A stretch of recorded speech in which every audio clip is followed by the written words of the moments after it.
Moro! Tänään katsotaan teho Speed Triplistä, paljonko se antaa takarenkaalle. Saadaan projekti käyntiin. Ei muuta kuin mittaa.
Näistä putkista olisi tarkoitus koota palapeliin ja tommonen pakokaasun poisto.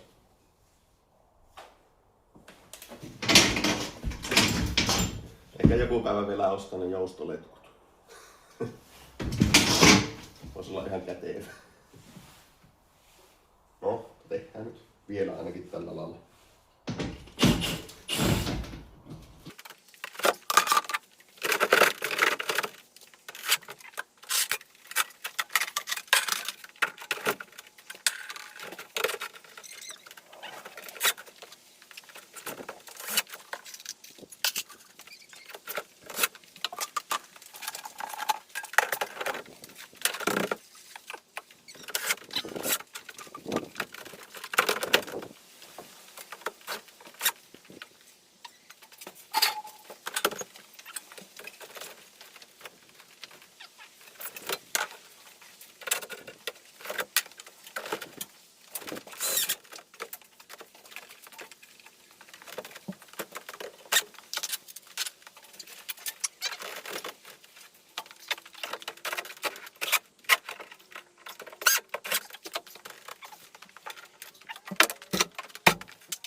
Niin, semmoset tehot tuli triplestä ja mun mielestä antoi aika hyvästi, että se on täysin vakio tuo moottoriohjaus, että ei ole mitään seoksia eikä mitään säijetty, niin, eikä kierroksia nostettu, niin 128 takarenkautta aika hyvästi.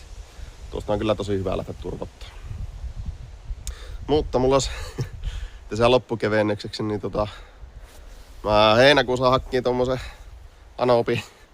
Anopin vanhan pyöräiseltä sen tallista ja se ei ole viimeiseen 12 vuoteen käynyt, että sitä oli moottorikin irrotettu ja siinä oli vähän kaiken näköistä. Se piti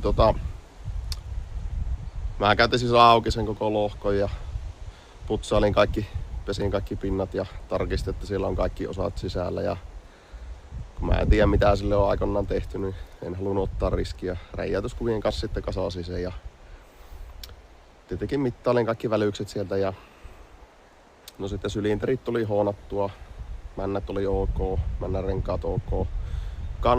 Kansi piti tehdä, se oli kierro, niin se kaveri oikas sen tuossa semmosella isolla jyrsin koneella ja sitten tietenkin venttiilit ja palotilat putsasin ja venttiilit läppäsin ja sain vihdoin sitten moottorin valmiiksi ja sitten on ollut kaikennäköistä sähköhommaa vielä. On se helkutin vanha pyörä, kaikki oli hapettunut sun muuta ja startit ei pelannut. Mutta nyt se toimii. Tänään se saisi käydä viemään takaisin Anopille, että pääsee hurjastelle. Katsotaanpa vähän sitä. Elikkä se on tämmönen XS 400, eli tämä 81 vuosimalli. Jarrut piti kaikki kanssa tehdä uudet ja siinä on monenlaista sai värkätä. Kesäprojekti, ihan hauska. Mä oon nyt tosi helppo tuon koneen purkaa ja kasata. Mutta kaasuttimet oli aika mielenkiintoiset säätää tuossa Dynossa. Siellä ei ole yksi iso pääsuuti, jonka kautta se ottaa kaikki nuo tyhjäkääntöpensat sun muuta. Niin tuntuu, että kun vaihdat suutinta pääsuutinta, niin se vaikuttaa kaikkeen muuhunkin sitten. Sitä sai aika monta kertaa jumpata kaasuttimia pois siitä ja laittaa takaisin, kun säätelin. Mutta hyvää tuli. Voin kyllä sanoa, että tuo onnistui tosi hyvin.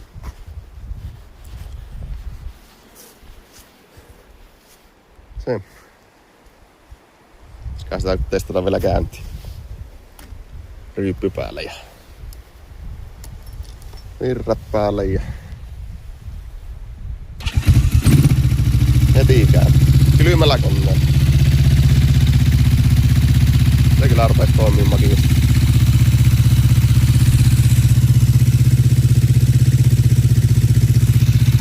Niin ja tehuahan tässä oli hurjat 26 heppaa takarenkaalla. No, eihän näissä paljon ole ollutkaan. Mutta en tiedä, kyllä sillä suurin piirtein pitäisi nyt olla kaikki tallella.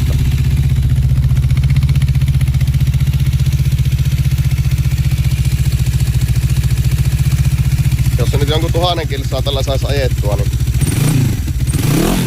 säätäisi vielä nuo venttiilit ja vaihtelisi öljyä.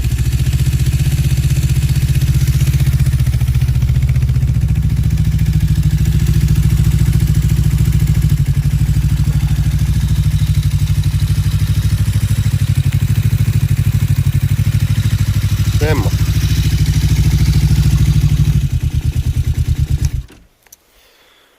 Mutta joo, tämä seuraava video tehdään tuosta triple sitten niistä suunnitelmista ja osista. Siinä on nyt kaikennäköistä palikkaa tullut tilattua ja selvitettyä, mitä mä siihen tarviin. Kyllä sitä turbo tulee. YouTube-pätkää kahtonut tämmöisestä turbotetusta, niin voi että ne on makian kuulosia. Se on aivan mahtava tuo moottori, sen turbottu. Mutta joo, eipä siinä. Kiitos kun jaksot kahtua ja jatkua tulee.